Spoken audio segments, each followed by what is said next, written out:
বিচার কারা করবেন? এসআইআর বিচারে বিচারকরাই। হ্যাঁ, এই যে লজিক্যাল ডিসক্রিপেন্সির কথা বারবার করে উঠে এসেছিল, এই যে লজিক্যালের কথা উঠে এসেছিল, এক্ষেত্রে বিচারকরাই এর সমাধান করতে পারবেন। লজিক্যাল যাচাইয়ে জেলা বিচারকরা। সুপ্রিম নির্দেশে বিচারকদের জুডিশিয়াল অফিসার নিয়োগ, হাইকোর্টের প্রধান বিচারপতি ও কমিশন বৈঠকে এই সিদ্ধান্ত হয়। কিন্তু কবে থেকে কাজ শুরু হবে, এটা এখন সব থেকে ইম্পর্টেন্ট প্রশ্ন। অর্ণব রয়েছে আমার সঙ্গে, আরো ডিটেল এই বিষয়ে জানাতে পারবে। অর্ণব, তাহলে আর শুধু সময়ের অপেক্ষা কাজ শুরু হওয়া, মানে সোমবার থেকেই কি কাজ শুরু হয়ে যাবে?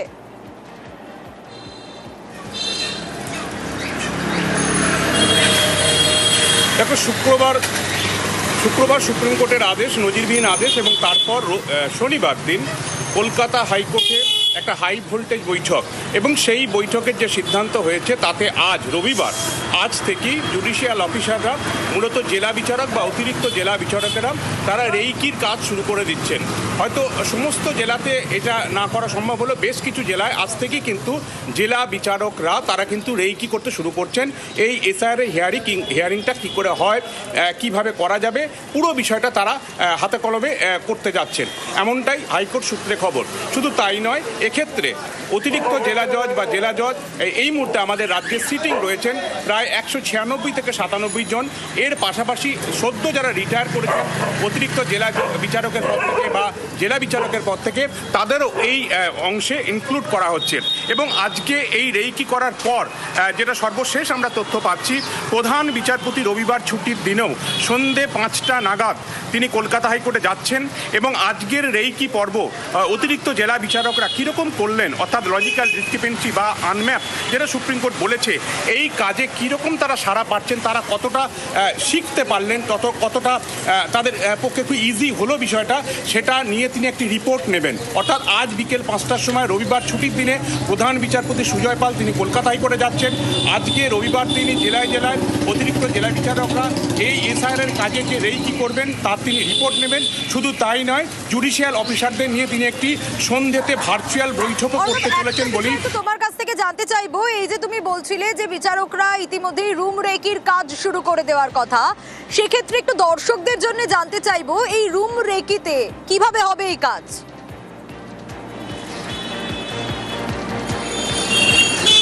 দেখো, এই হিয়ারিংয়ের কাজটা একটা পেশাদার কাজ, অর্থাৎ এই এসআইআর কাজ যারা করছিলেন তাদের 10 দিনের, কারো 7 দিনের ট্রেনিং হয়েছিল। সেটা এসডিও হতে পারেন, সেটা বিডিও হতে পারেন, বা বিএলও লেভেলের আধিকারিকরা হতে পারেন।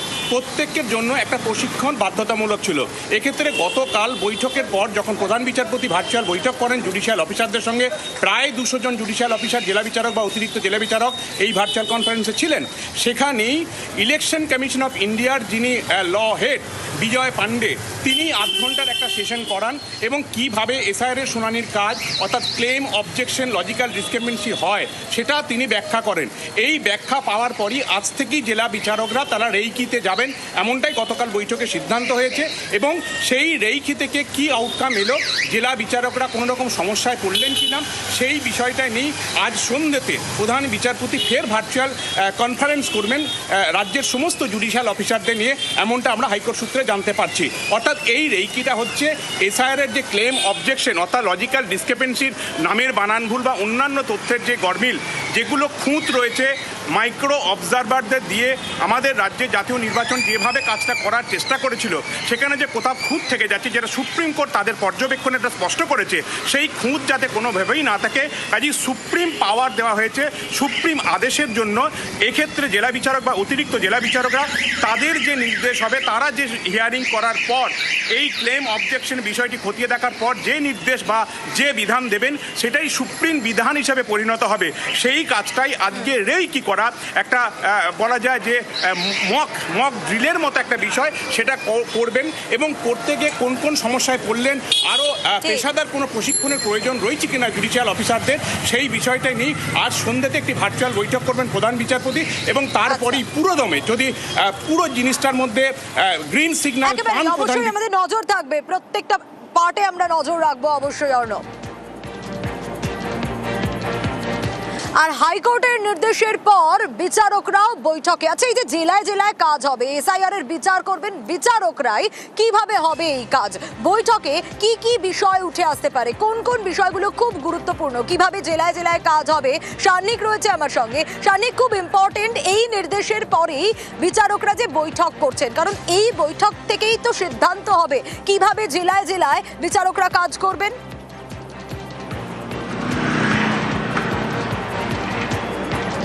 একেবারেই তাই। হাইকোর্টের তরফে যখন গোটা বিষয়টা ঠিক করে দেওয়া হয়েছে, তারপরে আজকে বিচারকরা নির্বাচন কমিশনের যারা আধিকারিক তাদেরকে সঙ্গে নিয়ে তারা আজকে বৈঠকে বসেছেন। এই মুহূর্তে আমি রয়েছি ডালহাউসি কিবোর্ড বিল্ডিং এর সামনে, আর সেখানে পরপর এই রকমভাবেই জাজেদের গাড়িগুলো দাঁড়িয়ে রয়েছে। প্রত্যেক যারা ডিস্ট্রিক্ট জাজ বা অ্যাডিশনাল ডিস্ট্রিক্ট জাজ বা সমপদমর্যাদার যারা আধিকারিকরা রয়েছেন, যেমন সিটি সেশনস কোর্টের চিফ জাজ যিনি, এই রকম আধিকারিক যাদেরকে ঠিক করে দেওয়া হয়েছে এই গোটা প্রক্রিয়া সম্পন্ন করার জন্য, তাদের একটা বৈঠক এবং একটা খুব ফর্মাল একটা প্রশিক্ষণ পর্ব যাকে বলা যায় সেই রকম একটা চলবে। সেইটা এখানে সম্পন্ন হয়ে যাওয়ার পরে তারা যে ডিস্ট্রিক্ট ইলেকটোরাল অফিসারদের যে অফিসগুলো রয়েছে, অর্থাৎ নর্থ কলকাতার ক্ষেত্রে এক্ষেত্রে আমরা জানি যেসব বিল্ডিংয়ে হয়, এবং দক্ষিণ কলকাতার ক্ষেত্রে সার্ভে বিল্ডিং, এই অফিসগুলোতে তারা যাবেন। সেখানে গিয়ে আজকে তারা রেকি প্রক্রিয়া, অর্থাৎ যে কাজটা কালকে থেকে তারা অফিসিয়ালি শুরু করবেন, তার আগে গোটা প্রক্রিয়াটা কোন জায়গায় আটকে রয়েছে, কি কি কাজ তাদের করতে হতে পারে, সেই সম্পর্কে একটা সম্যক ধারণা তারা পাবেন। অর্থাৎ আজকে মূলত একদিকে যেমন প্রশিক্ষণ চলবে, প্রশিক্ষণে ইলেকশন কমিশনের আধিকারিকরা তারা ব্রিফ করবেন মূলত কোন কোন কাজ ইলেকশন কমিশন করছে, কি কিভাবে করছে, এবং যারা এই জুডিশিয়াল অফিসার যারা, তাদের ভূমিকাগুলো কি হতে পারে বা সেই রকম একটা তাদেরকে সাজেশন ইলেকশন কমিশনের তরফে যেমন দেয়া হবে, পাশাপাশি তারা নিজেরা যে যে রেকি প্রক্রিয়াটা সামলাবেন, সেই রেকি প্রক্রিয়াটা কিন্তু পাশাপাশি গুরুত্বপূর্ণভাবে আজকে থেকেই শুরু করে দেবেন যারা ডিস্ট্রিক্ট জাজ এবং অ্যাডিশনাল ডিস্ট্রিক্ট জাজ পদমর্যাদার যারা বিচারকরা রয়েছেন তারা প্রত্যেকেই। বেশ, অবশ্যই নজর থাকবে সান্নিক। আর এদিকে লজিক্যাল যাচাইয়ে জেলা বিচারকরা, যেমনটা বলছিলাম আপনাদের, বহরমপুরে যদি নজর রাখি তাহলে এসআইআর বৈঠকে জেলার 11 বিচারক, সার্কিট হাউসে বৈঠকে কারা কারা উপস্থিত রয়েছেন আরো বিস্তারিত জানি প্রণবের কাছ থেকে। প্রণব,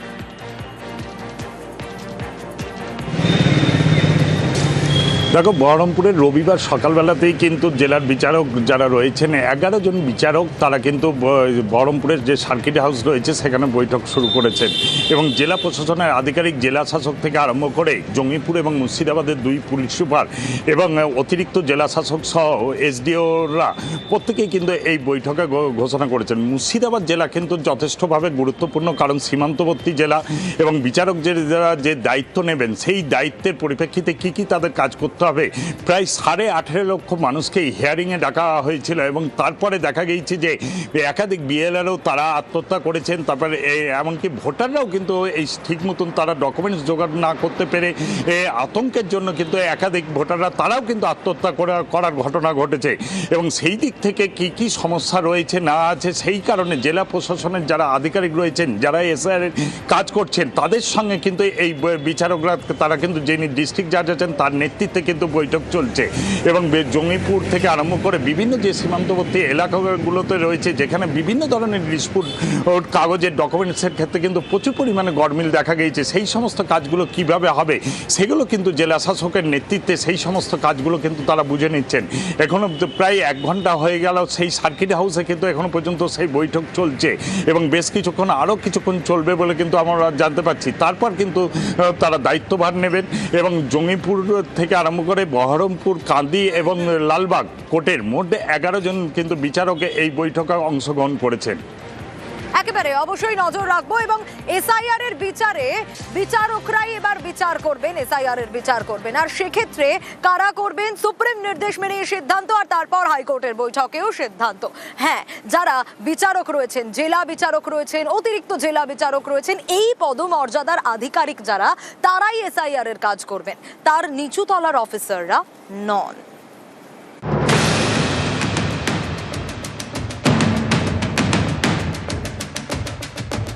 শুক্রবার সুপ্রিম নির্দেশ, শনিবার হাইকোর্টে বৈঠক, সেখানেই সিদ্ধান্ত নেওয়া হয়েছে এসআইআর এর কাজ করবেন জেলা বিচারক, অতিরিক্ত জেলা বিচারক পদমর্যাদার আধিকারিকরা, তার নিচের অফিসাররা নন। রাজ্যে প্রায় 200 জন জুডিশিয়াল অফিসার রয়েছেন। সেই সব জেলা বিচারক, অতিরিক্ত জেলা বিচারকদের কাজে নামানোর সিদ্ধান্ত নেওয়া হয়েছে। তারা রবিবার থেকে যুক্তিগ্রাহ্য তথ্য বিভ্রাটে রেইকি করবেন। সে রেইকির ফলাফল সন্ধ্যেই বিবেচনা করবেন প্রধান বিচারপতি। জেলা বিচারকদের মাথা ব্যথা মুর্শিদাবাদ। এখানে যুক্তিগ্রাহ্য তথ্য বিভ্রাটের খুঁত প্রায় 10 লক্ষ। এর মধ্যে কতজনের শুনানি করতে হবে রবিবার তার চূড়ান্ত সংখ্যা জানাবে কমিশন। এসআইআর এর কাজের সময় জেলা বিচারকদের নিরাপত্তার দিকটি দেখবেন ডিজি। শুক্রবার দেশের শীর্ষ আদালত নির্দেশ দেয়, পশ্চিমবঙ্গে জুডিশিয়াল অফিসাররা যুক্তিগ্রাহ্য তথ্য বিভ্রাটের নথি সহ আনুষঙ্গিক সমস্যা যাচাই করবেন। জুডিশিয়াল অফিসারদের সিদ্ধান্তই হবে চূড়ান্ত। সেই মতো শনিবার দুপুর 2:30 নাগাদ কলকাতা হাইকোর্টে বৈঠক শুরু হয়। বৈঠকে ছিলেন কলকাতা হাইকোর্টের প্রধান বিচারপতি সুজয় পাল, রাজ্যের অ্যাডভোকেট জেনারেল কিশোর দত্ত, অতিরিক্ত সলিসিটর জেনারেল অশোক চক্রবর্তী, রাজ্যের মুখ্য সচিব নন্দিনী চক্রবর্তী, রাজ্যের ডিজি পীযূষ পান্ডে, রাজ্যের মুখ্য নির্বাচনী আধিকারিক মনোজ কুমার আগরওয়াল, নির্বাচন কমিশনের প্রতিনিধি বিজয় পান্ডে। ইতিমধ্যে হাইকোর্টের তরফে জুডিশিয়াল অফিসারদের ছুটি বাতিল করা হয়েছে। কোর্টের নির্দেশ, 23 ফেব্রুয়ারি 2026 থেকে 9 মার্চ পর্যন্ত ছুটি বাতিল। স্বাস্থ্য সম্পর্কিত জরুরি ছুটি ছাড়া কোনো ছুটি নিতে পারবেন না জুডিশিয়াল অফিসাররা। কমিশনের বক্তব্য, সোমবার থেকে জুডিশিয়াল অফিসাররা যাতে কাজ শুরু করতে পারেন সেই চেষ্টা করা হচ্ছে। নিউজ 18 বাংলা। ভাষা দিবসে আবারও এসআইআর নিয়ে সরব মুখ্যমন্ত্রী মমতা বন্দ্যোপাধ্যায়। বাংলার ভোটারদের অধিকার কেড়ে নেওয়ার চেষ্টা, এত কিসের তাড়াহুড়ো? গায়ের জোরে বাংলা দখল করা যাবে না, হুঁশিয়ারি মুখ্যমন্ত্রীর। এত কিসের তাড়াহুড়ো? বাংলার লোকেদের ভোটার অধিকার থেকে বাদ দেয়া, সংস্কৃতি থেকে বাদ দেয়া, ভাষার সম্মান থেকে বাদ দেয়া। আপনারা কি চান বাংলাটা চলে যাবে? আপনারা কি চান বাংলাটাকে গায়ের জোরে দখল করবেন? আপনারা কি মনে করেন বাংলার মানুষের অধিকার কেড়ে নেবেন? বাংলা না থাকলে স্বাধীনতা আন্দোলনের জন্ম হতো না, বাংলা না থাকলে নবজাগরণ হতো না, বাংলা না থাকলে সামাজিক সংস্কার হতো না, বাংলা না থাকলে সতীদাহ প্রথা রোধ হতো না। আমার ওদের দেখে মনে হয় বাংলার জন্য বড্ড বেশি হ্যাংলা। বাংলাকে জোর করে দখল করতে হবে, জবরদস্তি বুলডোজ করতে হবে। এটা হচ্ছে না, হবে না। মানুষকে ভালোবাসতে শিখুন। আর ভাঙড়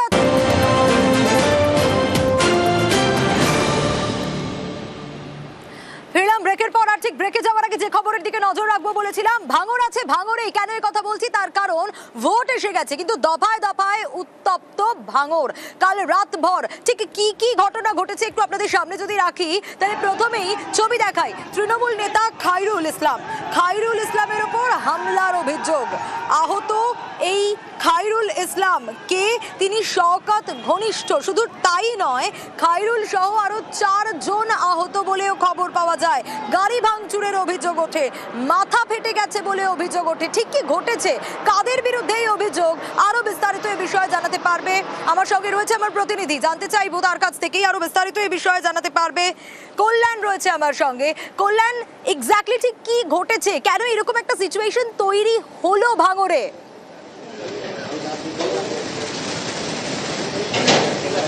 একেবারেই সোনিয়া, তৃণমূলের পক্ষ থেকে যেটা দাবি করা হচ্ছে, শনিবার সন্ধ্যায় দলীয় কর্মসূচিতে এই শওকত মোল্লা ঘনিষ্ঠ খায়রুল ইসলাম তিনি এই যে দক্ষিণ গাজীপুর এলাকায় গিয়েছিলেন দলীয় কর্মী সমর্থকদেরকে সঙ্গে নিয়ে, সেখানে আইএসএফদের সঙ্গে বচসা বাঁধে এবং সেই বচসা থেকে লাইট বন্ধ করে তৃণমূল কর্মীদের বেধড়ক মারধর করা হয়। খায়রুল ইসলামের গাড়ি পর্যন্ত ভাঙচুর চালানো হয়, খায়রুল ইসলামকেও মারধর করা হয়।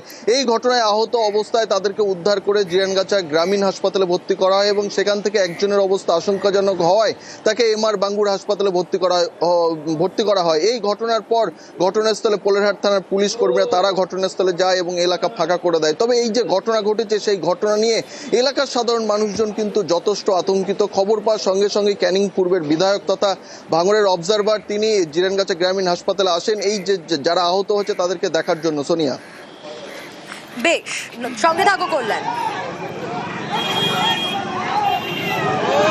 আমাদের ওখানে মিটিং ছিল, খয়রুল্লাহ মিটিংয়ে যাচ্ছিল।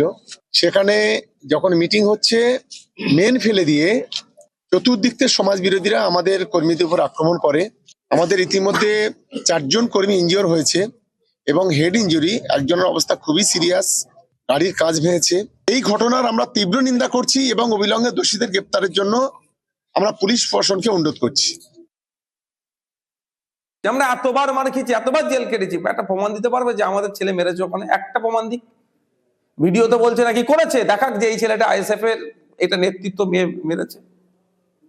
জনরোষের শিকার হয়ে যাব বুঝতে পেরেছে, সেই জন বেরিয়ে আসছিল। বরঞ্চ বেরিয়ে আসার সময় তার গাড়ির ধাক্কাতে বেশ কয়েকজন আহত হয়েছে, গুরুতর আহত হয়েছে। এর জবাব কিন্তু প্রশাসনের মাধ্যমে আমরা নেব। ওই যে বলছিলাম, দফায় দফায় উত্তেজনার পরিস্থিতি তৈরি হয়। কল্যাণের কাছ থেকে জানতে চাইবো, তার কারণ শওকত মোল্লা তিনিও টার্গেট। শওকত ঘনিষ্ঠ তো এই খায়রুল ইসলাম, কিন্তু তার উপর হামলার ঘটনা, তার সঙ্গীদের উপর হামলার ঘটনায় শুধু নয়, শওকত মোল্লাকেও টার্গেট করা হয়, বোমা উদ্ধার হয়, গুলির অভিযোগ উঠে আসে, গাড়ির উপর হামলা চালানোর অভিযোগ উঠে আসে। কল্যাণ, কি আপডেট পাওয়া যাচ্ছে সে বিষয়ে?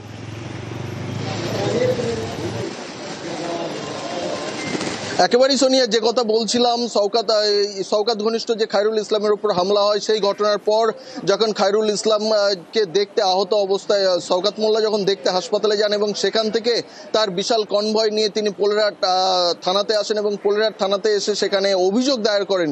যখন এই অভিযোগ দায়ের করে শওকত মোল্লা যখন ফিরে যাচ্ছিলেন, সেই সময় তার কনভয়ের ওপর হামলা চালানো হয় বলে অভিযোগ। বোমা ছোড়ার পাশাপাশি 1 রাউন্ড গুলিও চালানো হয় বলে অভিযোগ। এরপরেই শওকত মোল্লার কনভয় থেমে যায় এবং পোলেরহাট থানার কাছে হওয়ায় সঙ্গে সঙ্গে খবর পেয়ে পোলেরহাট থানার বিশাল পুলিশ বাহিনী তারা ঘটনাস্থলে যায় এবং রাতেই কিন্তু এই যে চাষযোগ্য যে সমস্ত জমি, সেই জমিতে কলকাতা পুলিশের কর্মীরা তারা নামে এবং সার্চ অপারেশন চালায়। সেই সার্চ অপারেশন চালানোর সঙ্গে সঙ্গে 2টি তাজা বোমা উদ্ধার করে। এরই পাশাপাশি যে শওকত মোল্লার গাড়ি লক্ষ্য করে বোমা পাঠানো হয়েছিল, সেই সমস্ত বোমার বিস্ফোরণের পরে যে সুতুলি থেকে শুরু করে স্প্রিন্টার যে সমস্ত নমুনা, সেগুলো সংগ্রহ করে পোলেরহাট থানার পুলিশ।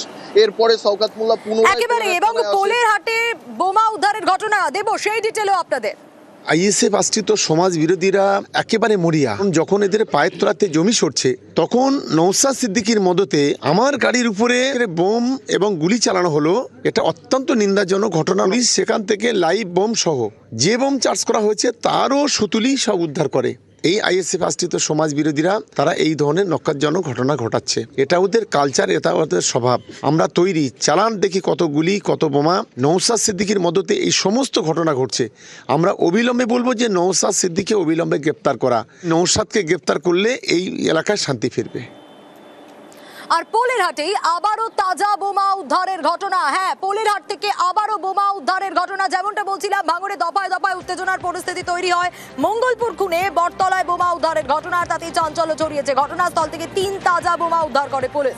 গতকাল রাতেই শওকত মোল্লার গাড়িতে হামলার অভিযোগ, যে খবর আপনাদের জানাচ্ছিলাম, এবং আইএসএফ এর বিরুদ্ধে এই অভিযোগ। তৃণমূল বিধায়কের উপর হামলা চালাতে বোমা মজুতের অভিযোগ। আইএসএফ এর বিরুদ্ধে বোমা মজুতের অভিযোগ তৃণমূল কংগ্রেসের অভিযোগ অস্বীকার আইএসএফ এর।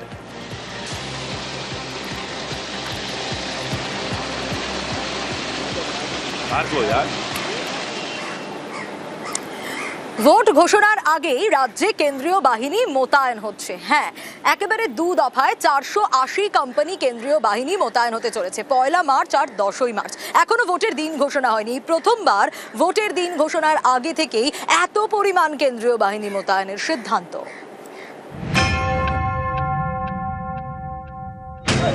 এখনো ভোট ঘোষণা হয়নি, তার আগেই রাজ্যে কেন্দ্রীয় বাহিনী। ভোট ঘোষণার আগেই রাজ্যে 480 কোম্পানি বাহিনী মোতায়েন করতে হবে।